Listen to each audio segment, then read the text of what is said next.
शेफला जेवण सुरेखा. माझा फोन माझ्या खिशात. हे बघा, नाही मला वाटलं तुझा. हे बघा माझा फोन माझा नाही, तुमचा माझाच असतो. गेला ना पुढे Siddhivinayak Mahalakshmi gateway of India. अरे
नमस्कार नमस्कार नमस्कार. तर 2 दिवस ब्लॉग येत नव्हते बिकॉज वियमची तब्येत बरी नव्हती, मला पण बरं नाही आहे, श्वेताला पण बरं नाही आहे, त्यामुळे जरा शूट करायला वेळ मिळत नव्हता, त्याच्यामुळे ब्लॉग येत नाहीत. तर पहिलं तर सगळ्यांना खूप खूप धन्यवाद. असंख्य कमेंट्स आहेत, असंख्य, म्हणजे कुठला पण ब्लॉग टाकला आतापर्यंत जवळजवळ 4 की 5 ब्लॉग बर्थडेचे गेले. खूप कमेंट्स केल्या, सगळ्यांनी विशेस दिल्या, वियोमला खूप खूप शुभेच्छा. त्याच्यासाठी खरंच खूप खूप धन्यवाद. थँक्यू सो मच तुमचे वेल विशेससाठी. खूप छान छान कमेंट होते ना, खूप छान. अगदी मी तर वाचत होती बराच वेळ दुपारचं, तर काहींनी कविता पण लिहिलंय, तसं खूप छान लिहिलंय, छान छान. तर thank you so much once again. आणि बर्थडे ब्लॉगला तुम्ही खूप प्रेम दिल्यासाठी खूप खूप धन्यवाद. एक क्वेश्चन मध्ये मी काय म्हणतात त्या ब्लॉगमध्ये म्हटलं होतं की या ब्लॉगच्या एंडमध्ये मी तुम्हाला सांगेल अबाउट द कुक, म्हणजे जे जेवण करायला आले होते ते कुठून आले होते, कसं काय आहे ते. तर पहिल्या तर ना मी काय झालं ते पण सांगतो मी तुम्हाला. आम्हाला ना जेवण बनवायचं होतं. श्वेता बोलली की आपण ना म्हणजे तिला किचनमध्ये त्यांना म्हणजे गेस्टला एंटरटेन करता नाही येणार, सो आपण काहीतरी कोणाला तरी बाहेरून बोलूया कुकला, असं काहीतरी. आधी म्हणजे आम्ही आधी असं चाललेलं की जेवणच बाहेर देऊया, बाहेर केटरिंग असं. कारण काय होतं, गेस्ट येतात तर आम्ही किचन मध्येच असतो आणि आपल्याकडे कधीतरी कोणी येतं तर तेवढं बोलायला, कारण सगळं गरम बनवून द्यायचं असतं. तर आणि वियोम पण लहान आहे, तर म्हटलं माहिती नाही बर्थडेला तो कसा राहील, रडला, चिडचिड केली तर काय करणार आपण. तर असं होतं. पण मग ते आम्ही आदल्याच दिवशी प्लॅन केल्यामुळे आम्हाला ते काही मिळालं नाही. हा. आणि मग रात्री मला श्वेता बोलले की ना असे काही आपण कुक हायरचं, तिने काही बऱ्याचशा रील्स बघितल्या होत्या प्रायव्हेट पार्टीसाठी, ते शेफ घरी येतात सगळं होतं. तर मग रात्री मग मी पण रिसर्च केला, त्याच्यावर सर्च मारत होतो. तर मग बरेचसे तिथे ऍप्स आहेत, मी पहिलं सांगेल खूप ऍप्स आहेत, खूप वेबसाईट्स आहेत जिथे तुम्ही तुमच्या प्रायव्हेट पार्टीसाठी, घरामध्ये पार्टी जी होते त्याच्यासाठी तुम्ही शेफ ऑर्डर करू शकता, तुम्ही बारटेंडर ऑर्डर करू शकता, तुम्ही वेटर ऑर्डर करू शकता, जे भांडी नंतर ती क्लीन करण्यासाठी, असं सगळं म्हणजे एक हेच आहे काय म्हणतात ते ॲप आहे. त्या ॲपमध्ये सगळ्या गोष्टी अवेलेबल आहेत. तर मग नेक्स्ट डे सकाळी मग आम्ही ते सगळं सर्च करून मी फायनल केलं आम्ही एका ॲपमध्ये की आपण याच्यामधनं आपण ऑर्डर करूया. तर मग त्याच्यामध्ये आम्ही एक कुक आणि एक काय म्हणतात हेल्पर, वेटर मागवला होता. आम्ही त्यांना सांगितलं होतं. तर मग काहीतरी 1 वाजता मला ते वेटर असाइन झाला, बिकॉज त्याच्यामध्ये ना 3 नंतर आपली पार्टी 7 o'clockला होती. तर मग 3 वाजता त्या आल्या. आता त्या ज्या व्यक्ती आहेत त्या राहणाऱ्या मुंबईमध्ये आहेत आणि मग त्यांचा नंबर आला आम्हाला. मग आम्ही त्यांना कॉन्टॅक्ट केला आणि मग आम्ही त्यांना डिश सांगितलं की आमच्या काय काय डिशेस आहेत. तर आम्ही ह्या वेळेला काय 2 स्टार्टर ठेवले होते, व्हेज बिर्याणी ठेवली होती, बुंदी रायता होता, गुलाबजाम होते आणि आलू पराठा होता. असं ते हे होतं. आता तुम्ही बघाल ना, ह्या सगळ्या गोष्टी जर आपण करायचं म्हटलं तर इट इज अन टास्क. म्हणजे स्टार्टर्स गरम गरम देणं, या सगळ्या गोष्टी आपल्याला खरंच जमणाऱ्यातल्या नाहीये. So we need someone to help it out. आणि मग असं करून आम्ही त्या ऍपमधनं आम्ही आलो. तर त्या ऍपचं जे नाव आहे ते आहे COOX, कुक्स म्हणून एक ऍप आहे. तर तुम्ही वेबसाईट त्यांच्या बघायला तुम्ही सर्च पण करा, तुम्हाला तिकडे सगळं सापडेल. आणि तिथे तुम्हाला काय ना, तुम्हाला किती गेस्ट आहेत ते टाकायचं आहे, किती वाजता पार्टी आहे, ते जेवण तुम्हाला किती वाजता रेडी पाहिजे, मेनू काय काय पाहिजे, ते तुम्ही सगळं सिम्पल आहे. ते काय रॉकेट सायन्स नाही. वेळेवर डिसाईड झाल्यामुळे ते आल्यानंतर आमचं सगळं सामान आलं, त्यामुळे थोडं लेट पण झालं. पण आमच्या घरामध्ये बरीच मंडळी होती, त्यामुळे सगळे त्यांना तेवढं हेल्प करत होत्या. मग अगदी चिरून कापून द्यायचं असेल काय, पण त्या एकट्या पण खूप फास्ट करत होत्या. पण आम्हाला असं आलं की आम्ही फ्री येतं आम्ही करतो. त्यांचं नाव काय, स्वाती की रेश्मा आहे? काय रेश्मा आम्हाला वाटतं ना. तर त्या आहेत ना, रेश्माताई आहेत. तर त्यांचा नंबर मी नक्कीच इथे टाकेन, बिकॉज ना त्यांनी खूप सुंदर जेवण बनवलं. बिर्याणी तर म्हणजे ना लाजवाब, अप्रतिम मस्त. गुलाबजाम पण एवढे सुंदर बनवले. मेनू काय माहितीये, पहिलं तर 2 स्टार्टर मध्ये एक स्प्रिंग रोल होता, दुसरा कॉर्न चाट होता, व्हेज पुलाव तुम्ही सांगितलं, व्हेज बिर्याणी होती आणि याचा होता. तर व्हेज स्प्रिंग रोल ना, ते करणं आणि ते कापून देणं तुम्ही व्लॉग मध्ये बघितलं असेल, खूप छान दिसत होतं है ना, प्रेझेंटेबल पण होतं. तर खूप छान बनवलं त्यांनी. आणि नक्कीच त्यांचा नंबर मी टाकेन इथे. रेश्मा म्हणून की रश्मी म्हणून नाही, आय एम व्हेरी सॉरी, मी नाव आता लक्षात नाही येते. बट खूप सुंदर जेवण बनवलं. आणि तसं सेम वेटर पण होतं आपल्या बरोबर, पंकजी होते. त्यांनी पण चांगलं व्यवस्थित सुंदर उभेच होते ते प्रत्येक ठिकाणी. कोणी आलं की म्हणजे आपल्याला सांगायलाच लागत नव्हतं की पाणी द्यायचंय किंवा काय करायचंय. खूप छान त्यांनी पण केलं. एक गोष्ट मला नक्की त्याच्यामध्ये वाटली की एक क्लीनर आपण मागवायला हवं होतं. म्हणजे ते भांडी सगळं ओटा बिटा क्लीन करताना ते पण एक मागवायला पाहिजे. आपण एक्सपेरिमेंट, आम्ही आहेत घरामध्ये तर ठीक होतं, पण काय नाही, पण मॅनेज झालं. एक्सपेरिमेंट हा एक ना एक्सपेरिमेंट होता की आपण बाहेरून जेव्हा कुक मागवतो तर ते कसं होईल, काय होईल. म्हणजे आम्हाला पण तो नवीनच अनुभव नवीन होता. आणि fortunately that experiment work out. म्हणून मी सजेस्ट केलं होतं. आधी मी स्वतः ऑर्डर करून बघितलं. सगळ्यांनी एकतर त्या ताईंचा सगळ्यांनी नंबर घेतले माझ्याकडून, कारण त्यांनी खूप मस्त स्वयंपाक केला. आणि ना 3 वाजता त्या आल्या आणि रात्री 10 वाजेपर्यंत त्या उभ्या होत्या. म्हणजे खरंच हॅट्स ऑफ आहे. एक क्षण पण त्यांनी थांबल्या नाही. जसं बरं. दुसरी गोष्ट म्हणजे आलू पराठा आमचा मेनू मध्ये नव्हता, पण त्याच बोलल्या की आपण नुसतं राईस करण्यापेक्षा काहीतरी करूया. सो खरंच त्यांनी ते केलं. पण आता काय कोण काय मला की तुमचं नाहीये मेनू मध्ये, कशाला करायचं आपण, असं पण बोलू शकत ते, विच इज व्हॅलिड. बट त्यांनी ते केलं आणि गरम गरम पराठे दिले सगळ्यांना. जेवण पण छान झालं. आणि मस्त म्हणजे छान एक्सपिरियन्स होता. आणि त्यांचा नंबर आहे तो आपण देणारच आहे. आणि तुम्हाला त्या ऍप वरून पण काहीतरी समजा कुणाला काही वेगळे मेन्यू असतील काय असेल तर आता आम्ही नॉर्थ इंडियन मागवला होता. त्याच्यामध्ये त्याचे कॉन्टिनेंटल आहे, अमेरिकन आहे, इटालियन आहे. म्हणजे पिझ्झा पास्ता कोणाला करायचं तसे पण शेफ पण अवेलेबल आहेत. So you can definitely search on that website. तर चांगलं आहे ते. ओके. दुसरी गोष्ट म्हणजे की काय म्हणतात, अनेक जण कमेंट्समध्ये तुम्ही सांगत होतात यशस्वी संदर्भामध्ये. तर एक गोष्ट तुम्ही लक्षात घ्या. पहिलं तर यशस्वीचा आणि दत्तचा विषय हा त्यांचा पर्सनल मॅटर आहे. ओके.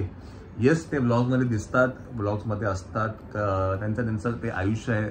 सो त्या गोष्टीवरती कमेंट करणं, मी म्हणा किंवा श्वेता म्हणा, we are not the right person to do it. त्यांची ती पर्सनल लाईफ आहे. तुम्ही आमच्याबद्दल काय विचारू शकता, श्वेताबद्दल विचारू शकता, मायराबद्दल विचारू शकता, सगळ्यांबद्दल विचारू शकता, बिकॉज ती लाईफ आता त्या डोमेन मध्ये आहे. त्याच्यामुळे तो प्रश्न व्हॅलिड आहे. दुसऱ्यांच्या लाईफ बद्दल बोलण्याचा म्हणजे पब्लिक प्लॅटफॉर्मवर बोलण्याचा अधिकार आम्हाला नाहीये. सो तो त्यांचा डिसिजन आहे. त्यांना सांगायचंय की नाही सांगायचंय, त्यांना काय करायचंय. आमच्याबद्दल काय असेल डेफिनेटली आम्ही सांगू, बोलू. तर असं नाहीये की आम्ही काय कमेंट्स वाचत नाही तुमच्या, इग्नोर मारतोय, काय पडली नाहीये, असं काहीच नाहीये. We are reading it. But मी आणि श्वेता त्या काय म्हणतात तो डिसिजन म्हणजे त्या ह्याच्यावरती बोलणं इट इज नॉट राईट. आणि काही बरीच लोक समजून पण घेत होती की अरे त्यांचा पर्सनल मॅटर आहे, why we should not interfere in it. पण आता बघा हाताची पाची बोटं सेम नाहीये. सो प्रत्येक कोणाला चांगलं असतं, कोणाला काही असं असतं. सो बेटर आहे की त्यांचं ते लाईफ आहे and they are happy right now. ते तो विषय नाहीये. आयुष्यात चढउतार येतच असतं. ओके. तर ते बरेच जण तुम्ही विचारत असं म्हणलं एकदा आपण त्या विषयावरती आपण नक्कीच बोलू. बिकॉज हा आमचा पॉईंट होता म्हणून आम्ही we were not suppose to काय म्हणतात सांगणं आम्हाला. पण आम्ही म्हटलं की एकदा ह्या विषयावरती we will put it and put it a full stop on this. Okay. तर म्हणून सो म्हटलं की यशस्वीचा असा विषय होता आणि छान मजा आली या बर्थडे ब्लॉग्स मध्ये. आणि आपलं नेहमीप्रमाणे केक कस्टमाइज केला होता आम्ही माहिती सगळ्यांनाच माहिती की आम्ही केक कुठून घेतो, फक्त ओ केक्स मधनं. कारण जसं इमेज देतो आपण हवं तर ना तो फोटो टाकूया, दोन्ही फोटो टाकूया की केक आपण कसा फोटो दिला होता आणि कसा बनवून आला. आणि टेस्ट म्हणजे केक उरलाच नाही, सगळ्यांनी संपवला. केक पण इव्हन डेकोरेशन पण रॉ इव्हेंट्सने डेकोरेशन केलं होतं, ते पण खूप सुंदर केलं होतं. म्हणजे थीम पण छान होती. आणि एक गोष्ट काय आहे की आम्हाला ना हा बर्थडे घरी करायचा होता. बिकॉज आम्ही ना आमचे सगळे अनुभवावरनं हे शिकलोय. खूप लोकांनी 1-2 कमेंट होत्या, म्हणजे खूप लोक नाही क्वचितच होते की मायराचं बर्थडे एक तर हे कम्पॅरिझन असूच शकत नाही पहिले तर. आणि आपण याच्यातनं शिकत जातो कसं काय केलं. मायराचा फर्स्ट बर्थडे आम्ही खूप चांगला हॉटेलला असं सगळं केला होता, पण पूर्ण बर्थडे ती झोपलेली होती. आम्ही खूप एन्जॉय केलं. मग ती झोपूनच होती आणि मग सगळ्या फोटोंमध्ये ती अशी खांद्यावर झोपलेली. हा, मग तिला तो कळालाच नाही की काय झालं. तर मग व्योमचा ऍटलिस्ट तो त्याच्या कम्फर्ट झोन मध्ये होता, घरात होता, तो खेळत होता, मजा करत होता. त्यामुळे आम्ही आधीच ठरवलं की बर्थडे हा आपल्या थोड्या लोकांमध्येच करूया, कारण मुलं घेऊन पण कंटाळतात, त्यांना घेतलेलं आवडत नाही, मग चिडचिड करतात, मग त्या बर्थडेचा उपयोगच होत. आणि दुसरं म्हणजे सगळ्यांनाच माहितीये काकांचं पण ह्या सगळ्या गोष्टी पण होत्या. सो आम्ही डिसाईड केलेलं की आम्ही घरातल्या घरातच पहिला बर्थडे आपण इकडे करू, नंतरचे मग काय बर्थडे 5वा तो काय ते आपण नंतर त्या वेळेला बघू, है की नाही. म्हणून मग आम्ही तो बर्थडे असं घरात आणि छान, कारण त्याने स्वतः तुम्ही बघितलं असेल त्याने स्वतःने खूप एन्जॉय केलं, मजा केली, खूप उड्या मारत होता, सगळ्यांकडे तो जात होता, सगळे त्याच्याकडे बरोबर फोटो काढत होते. म्हणजे त्याच्याकडे जायचा, त्याला फोटो काढायचा, मग दुसऱ्याकडे जायचा. लिमिटेड लोक असल्यामुळे तो कंटाळला नाही आणि त्याचे नोन फेस होते ना सगळे, तर तो त्यामुळे तो सगळ्यांकडे जात होता. तर म्हणून आम्ही म्हटलं घरच्या घरी. तर असं काही नाहीये की मायराचा बर्थडे मोठे केला आणि इकडे घरी गेला. हे शिकतो आम्ही, हा प्रवास आहे ऍक्च्युली बघायला गेला ना. तर बघा मायरा जेव्हा झाली, पहिलं फर्स्ट चाइल्ड होतं एकदम, म्हणजे ये करेंगे सगळं छान वाटतं. But over a period of time you learn it is a learning curve की कसं आहे काय आहे ते. सो म्हणून घरच्या घरी केला, छान वाटलं. घरच्या घरी पण छान झालं, मस्त झालं, एकदम रिलॅक्स मध्ये सगळं छान झालं. दुसरं म्हणजे तो शर्टला ते प्रिंट करून आलेलं कोकोमेलन, ते पण मस्त झालेलं, एकदम थीमला मॅच झालं. आणि थँक्यू खारुताई, त्यांनी लगेच मला ते एका दिवसात करून दिलं. आणि ड्रेसचं आहे ना, आम्ही ह्यावेळेला ना एकदम 4 टोकाला 4 जण ठेवणार होतो. बिकॉज आहे ना मायराचा पण एकदम एक्स्ट्रीम वेगळा कलर होता, व्योमचा एकदम एक्स्ट्रीम कलर होता, आमचा दोघांचा एकदम एक्स्ट्रीम कलर होता, ब्लॅक अँड व्हाईट होतो. तर आणि प्लॅन नव्हतं ना त्यामुळे. आणि सिम्पल मला ना ते असं व्यवस्थित एकदम सूट बीट करायचं नव्हतं, बिकॉज ते त्याला झेपणार पण नव्हतं ते. व्योमसाठी ना, व्योमला आम्हाला ते ब्लेझर आणि ते सगळं नव्हतंच घालायचं. मी तेच परत म्हणते की ते स्वतः कंटाळतात, त्यांना स्वतःला. आता त्याचा शर्ट होता, फक्त त्याच्यावर जॅकेट होतं, पण आम्ही ते घातलं नाही. एक बो शर्ट आणि पॅन्ट, ती पण एकदम छान सुटसुटीत होती, त्यामुळे तो अजिबात कपड्यांना वैतागला नाही, काय नाही. आणि सकाळचा पण तो ट्रेडिशनल वाला जो ड्रेस होता, बनवलेला, तो पण ते तर नेहमीच काळजी घेतात की कुठे टोचलं नाही पाहिजे, त्यामुळे तो त्या ड्रेसमध्ये पण तो छान खेळत होता. तुला एक माहितीये काय, लोकांनी जो सागरा संगीत बर्थडे झाला आपला सकाळचा, तो लोकांना खूप आवडला. ते तर असं ना, आम्ही बघा श्वेता नेहमीप्रमाणे तिचं काहीतरी ते सजवणं बिजवण्यामध्ये ते चालू असतं. मला ते केल्याशिवाय माझ्या मनाचं समाधान नसतं की मी काहीच नाही केलं असं. तर ते केलं, मग त्याला जेवणाच्या ताटावर बसवलं, तर काय जेवलं तर काय नाही, पण ते हाऊस कौतुक करायची होती आपल्याला, म्हणून ते आपण ते सागर संगीत बर्थडे केला आपण त्याचा सकाळी, आणि छान झाला तो. मला सकाळचा बर्थडे पण छान वाटला ना. म्हणजे माझं ना खूप होतं की मला ते एकतर मला तो तिथीनुसार जो बर्थडे येतो ना तो तसा करायचा होता की मला तो प्रॉपर करायचा होता. वामन जयंती होती, वामन जयंती, तेव्हा ते नाही जमलं, म्हणून म्हटलं आता तरी आपण असं काहीतरी करूया, पण छान झालं.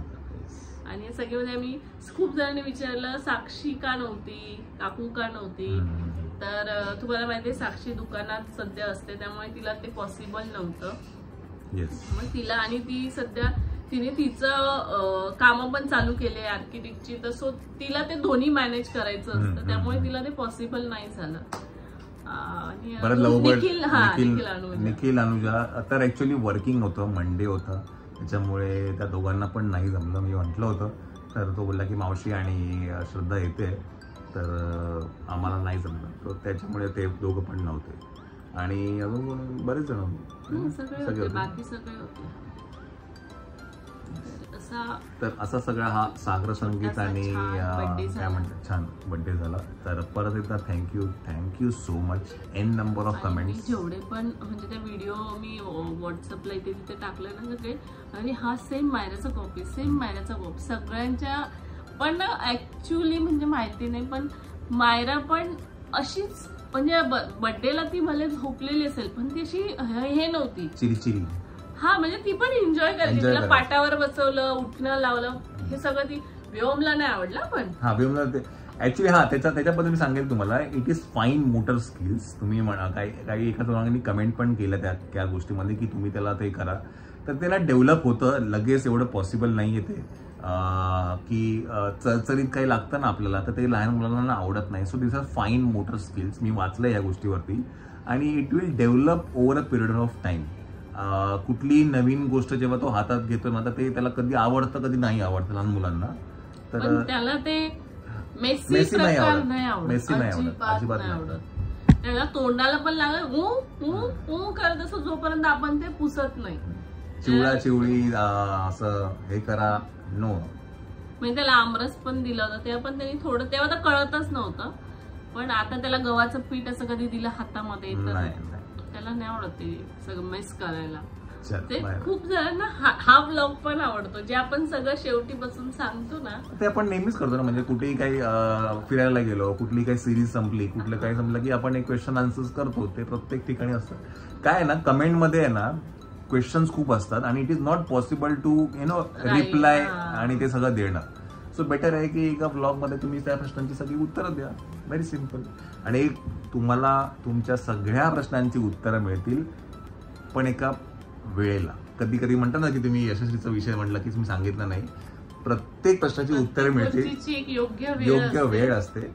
So you to wait for it. Yes, okay. आणि तुम्ही जे काही दादांच्या शर्ट वर कमेंट केले, अरे ते कसा विसरलो आपण. मला अजिबात नाही आवडलं, आमच्या दोघींना, माझा शर्ट अजिबात नाही आवडला, मला पण आवडला, अजिबात नाही आवडला मला. कसं आहे ना, स्नेहाने वाक्य सांगितलं माहिती, फॅशन कॅरी करता आलं पाहिजे. मान्य पण काही पण नाही घालू शकत, म्हणजे डायरेक्ट झगामगा मला नाही. बघ कसं आहे माहितीये, तो छान दिसत होता, तुम्ही ना त्याच्यावरती जळता, समजलं का? छान दिसत होता, मला खूप आवडला, पण तो तुमच्यावरती अजिबात नाही सूट करत. छान दिसतोय आणि परत बोलतोय आणि दिसत नाही, म्हणजे छान दिसतो तो शर्ट दिसायला चांगला, तुमच्यावरती दिसायला चांगला नाहीये. मला शर्टच नाही आवडलं. नाही पण तुम्हाला दोघांना ठीक आहे, तुमच्या त्या मत आहेत, पण बऱ्याच जणांना आवडलं. इथे किती कमेंट होते, किती तरी कमेंट होते. काही ना नाही आवडलं, काही नाही असं पण केलं, काही प्रॉब्लेम नाही मला. I take it very sportive. खाते नाही, खेळते. तर शर्ट वरती तर खूप मोठं घमासान झालं त्या ह्याच्यामध्ये. आणि मॅडम गोड दिसत एकदम मनूच्या बड्डेला ना. चला मंडळी, हा ब्लॉग आपण इथे एंड करूया. परत ह्या ब्लॉग मध्ये भेटूया आपण. Till then take care, bye bye, good night. Do like share and subscribe to Mayraj corner. असं काळा वाटतं की तुमच्यासमोर आहे ना, पटकन एकदम बाहेर झालं. जसं आहे तसंच दिसणार ना आता. तिथे लाईट कमी पडते. कमी पडतं ना. आता परत नाही तसेच दिसतंय. असं दिसतंय. पण तुम्ही आमच्याशी गोरे आहे. ते कॅमेरा तसं वाटतं. रियालिटी मध्ये. Tata bye bye.